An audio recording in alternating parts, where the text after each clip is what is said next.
ఈరోజు రాష్ట్ర ముఖ్యమంత్రి శ్రీ రేవంత్ రెడ్డి గారిని నేను అభినందిస్తున్నాను. ఎందుకంటే ఒక మంచి ప్రతిభ ఉన్న వ్యక్తులను గుర్తించి కేంద్రం వాళ్ళకి పద్మ పురస్కారాలు ఇవ్వడం ఒక ఎత్తు అయితే,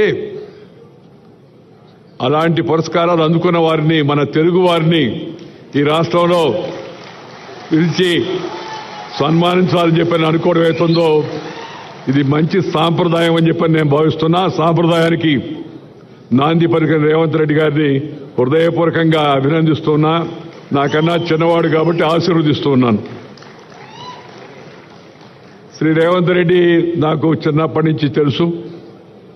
చైతన్యశీలి, ఉత్సాహవంతుడైన యువకుడు. అలాంటి వారికి రాష్ట్ర ముఖ్యమంత్రిగా అవకాశం వచ్చింది.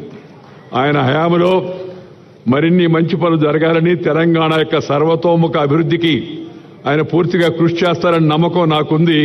దానికి ప్రజల